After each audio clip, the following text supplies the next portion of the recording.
Graças a paz, meus queridos, da parte do nosso Senhor e Salvador Jesus Cristo. Estamos aqui mais uma vez pela permissão desse Deus maravilhoso, trazendo para você um tema relevante e dessa vez um tema filosófico, relevante, do pensamento.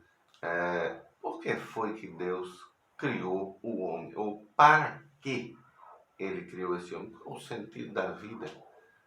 Por que estamos aqui? Por que essa breve existência? O que estamos fazendo aqui no plano terrestre?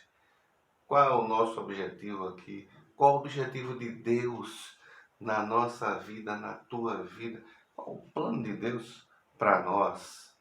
Então, se essa palavra falar ao teu coração, você não esquece de dar o joinha, o like. Você se inscreve se você não se inscreveu ainda. E você ativa o sininho, tá certo? Você vai receber as notificações. E também você compartilha com os seus grupos de amigos, parentes, amigos, grupos da igreja, para que outras pessoas sejam abençoadas. Porém, um dos seus amigos agora está angustiado, sem saber o que fazer na vida, sem entender o porquê está aqui, da onde veio, para onde vai. Então nós vamos tentar nesses poucos minutos, usando a palavra de Deus, trazer um pouco de luz sobre essa questão, tá certo? Então, por que Deus criou o ser humano, o homem? Primeiro lugar, criado para ser eterno. Eterno, irmão? Sim, sim. Vou trabalhar com o texto de Romanos capítulo 5. Romanos capítulo 5, o verso 12. Carta de Paulo aos Romanos, depois dos 4 evangelhos, livro de Atos, chegamos na carta de Paulo aos Romanos no Novo Testamento, capítulo 5, o verso 12 diz assim: portanto, assim como por um só homem entrou o pecado no mundo, e pelo pecado a morte, assim também a morte passou a todos os homens, porque todos pecaram. Aí a gente dá um pulinho para o verso 17. Verso 17, mesmo capítulo. Se pela ofensa de um e por meio de um só reinou a morte, muito mais os que recebem a abundância da graça e o dom da justiça reinarão em vida por meio de um só, a saber, Jesus Cristo. Você entendeu essa palavra? Você pode dizer amém comigo? Graças a Deus. Então, aí tem o nosso primeiro ponto. Criados os seres humanos, o homem, eu e você, a humanidade, criada para ser eternos, viver para sempre. Por isso que todas as coisas relacionadas com a morte nos assustam, nos afetam, nos causam repugnância, porque não fomos feitos para isso. Eu e você não fomos feitos para isso. O texto é bem claro, Romanos 5 e o verso 12. Paulo foi muito claro aqui, dizendo que por causa do pecado de um só, entrou a morte no mundo. E a morte passou a todos os homens, porque todos pecaram, todos estão fadados, né?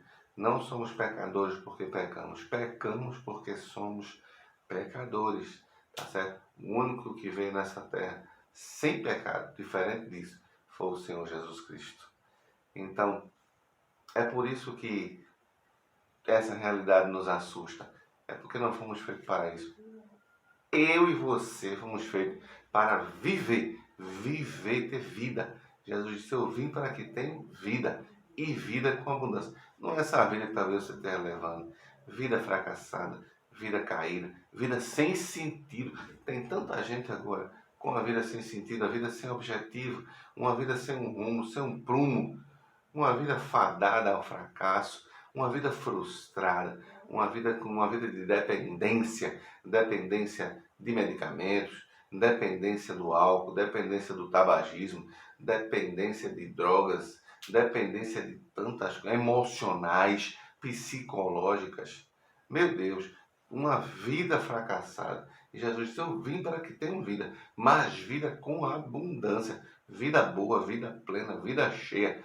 E saindo daqui, vida eterna, recuperar aquilo que tínhamos antes, em Cristo, como lemos no texto, verso 17. Em Cristo agora, nós vamos recuperar de novo aquilo que nós perdemos.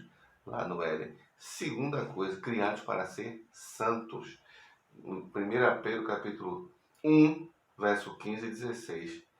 O comportamento, seja santo no vosso procedimento, porque é santo aquele que vos chamou. O que é isso, meu irmão? Eu não posso. Tira da sua mente aquela imagem que foi colocada na nossa mente do catolicismo romano. Tira essa imagem. Santo aqui na palavra de Deus quer dizer separado. Separado para um fim. Consagrado. Exclusivo para aquele fim. É para isso que nós fomos chamados. Chamados para realizar, para fazer a vontade de Deus. Criados para fazer a vontade de Deus. Ele é santo. Ele é exclusivo. Ele é separado. Ele não tem contaminação com o pecado. Não existe união entre luz e trevas. Ele não se contamina. Ele não se une com nada do pecado. Ele permanece imutável, louvado seja o nome de Jesus. E se ele nos chamou, ele nos deu autoridade para isso, ele nos chamou para isso, ele nos deu a capacidade também de ser. Ele nos deu a capacidade de viver nesse mundo uma vida separada do pecado, uma vida de repúdio ao pecado, uma vida sem contaminação. Ele nos deu essa autoridade e nós podemos, eu posso fazer, você pode fazer também, e agradar a Deus. Então, chamados, criados para ser eternos.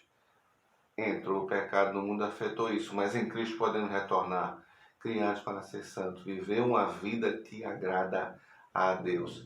E em terceiro e último lugar, criados para ser servos.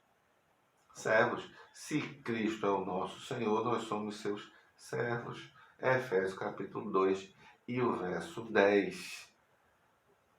Efésios capítulo 2 e o verso 10, que diz que nós fomos criados para as boas obras, em Cristo, para as boas obras, ou seja, realizar a vontade. Essas obras são a vontade, essas boas obras são a vontade de Deus na nossa vida. É o caminhar de Deus aqui na nossa vida terrena, no nosso dia a dia, nos nossos negócios, no nosso patrimônio, no nosso lidar com a família, no nosso lidar com as pessoas, no nosso lidar com a igreja, nas transações comerciais que realizamos, no nosso estudo, na nossa casa, na nossa vizinhança. Viver como servo é agradar a Deus. E nós podemos, irmãos, será que nós podemos fazer isso? Sim, porque Ele nos deu essa autoridade e essa capacidade. Amém? Será que você entendeu direitinho? Então, existe um propósito na nossa vida. Há um propósito de Deus. Alguém perguntou àquele sábio, será que Deus, Albert Einstein, alguém perguntou a ele até em tom de zombaria, será que Deus joga dados? E aí ele disse, claro que não. Claro que não, porque dados dependem de sorte.